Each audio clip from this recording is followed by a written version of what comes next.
সাভারে foot over bridge দখল করে চলছে রমরমা ব্যবসা। অবৈধ দোকানপাট বসানোয় চলাফেরায় দুর্ভোগ পোহাতে হচ্ছে পথচারীদের।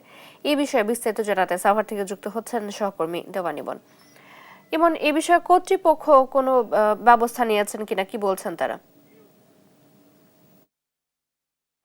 চৈতি, আপনাকে ধন্যবাদ। আমি এই মুহূর্তে রয়েছি সাভার যে বাস স্ট্যান্ডটি রয়েছে, এই বাস স্ট্যান্ডে যে তিনটি ওভারব্রিজ রয়েছে তার একটিতে, এবং আমার পেছনের চিত্রটি যদি আপনাকে আমি একটু দেখাই, যে এই যে ফুট ওভারব্রিজটি, পুরো ফুট ওভারব্রিজটি কিন্তু দখলে নিয়েছে বলা চলে। যে যারা এই যে ফুটপাতের যারা ব্যবসা করে, বিশেষ করে হকার যারা রয়েছেন, তারাই কিন্তু পুরো ফুট ওভারব্রিজটাকে দখলে নিয়েছেন বলা চলে। এখন এই যে বেলা 11টা বাজে এবং এই বেলা বাড়ার সঙ্গে সঙ্গে কিন্তু এই যে সমস্ত দোকানপাটগুলো দেখছেন, এইগুলোর সারি আরো বৃদ্ধি পাবে, এবং এই যে মানুষ যে নির্বিঘ্নে চলাচল করবে, বিশেষ করে এই যে সড়ক পারাপারে যে জীবনের ঝুঁকি থাকে, সেটি থেকে মানুষ যে এই নির্বিঘ্নে এই ফুট ওভারব্রিজকে ব্যবহার করবে, সেটির কিন্তু কোনো সুযোগ নেই।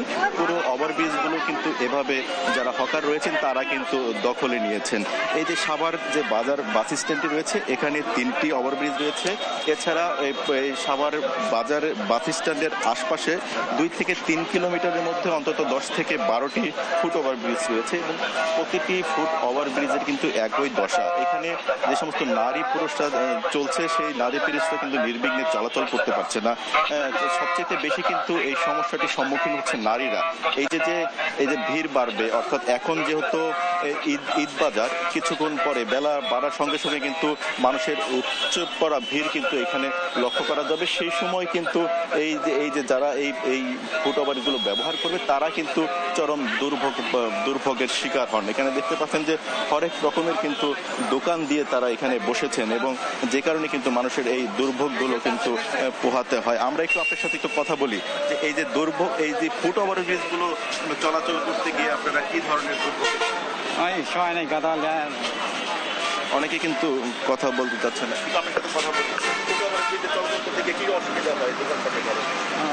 দোকান থাকলে অসুবিধা হয় একটু, কি চলাচলের লিগে কষ্ট হয় একটু। ওই দোকানটি না থাকলে আমাদের চলাচল ভালো হয়। এই দোকানের জন্য আমাদের ভিড় লেগে থাকে সব সময়।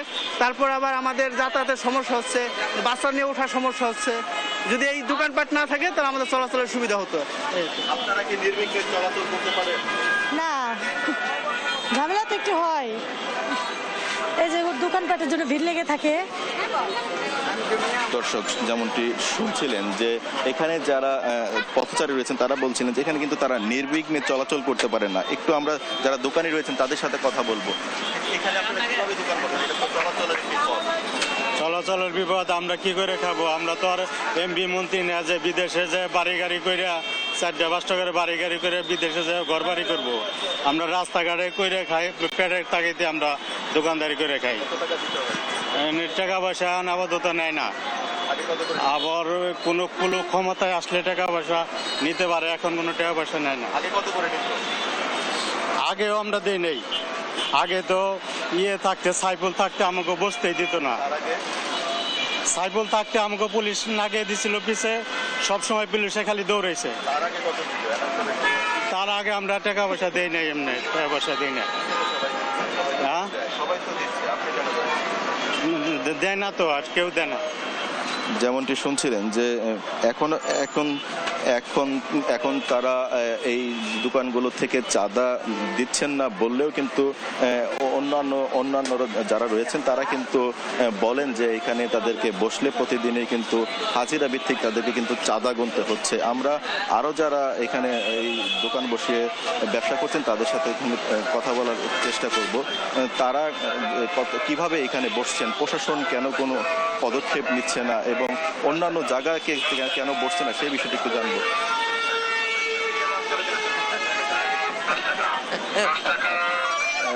শুনছিলেন, তিনি বলছিলেন যে তিনি বাক প্রতিবন্ধী। আমরা অন্য দোকানিদের কাছে যাওয়ার চেষ্টা করবো। আমাদের ক্যামেরা দেখে কিন্তু ইতিমধ্যে যারা দোকানদার ছিল তারা বেশিরভাগই সটকে পড়েছেন এখান থেকে। আমরা একটু আপনার সাথে একটু কথা বলতে চাই।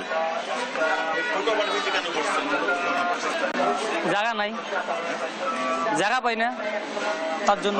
চলাচলের পক্ষে হ্যাঁ বলেন। সবাই বসে ভাই, আমিও বসছি। টাকা দেওয়া লাগে না, টাকা কেউ নেয় না। 5 তারিখের আগে নিত, 5 তারিখের পরে কেউ নেয় না। 5 তারিখ আগে 100, 150, 200 নিত। হ্যাঁ, এখন কেউ নেয় না। 5 তারিখের পরে কেউ টাকা নেয় না পুরো থেকে। চৈতি, যেমনটি শুনছিলেন যে এই যে ফুট ওভারব্রিজে যারা দোকান বসিয়েছেন তাদের কাছ থেকে এই যে 5 আগস্টের আগে বলছিলেন যে 100, 200, 300 টাকা করে হারে কিন্তু এখান থেকে চাঁদা উত্তোলন করা হতো। এখন সেই চাঁদাটি বন্ধ আছে, তবে এই যে যারা এই ফুট ওভারব্রিজ ব্যবহার করছেন তারা কিন্তু প্রতিনিয়ত দুর্ভোগের শিকার হয়ে আসছেন। চৈতি, ইমন, ধন্যবাদ আপনাকে। সাভার থেকে এতক্ষণ যুক্ত ছিলেন আমাদের সহকর্মী দেওয়ান ইমন।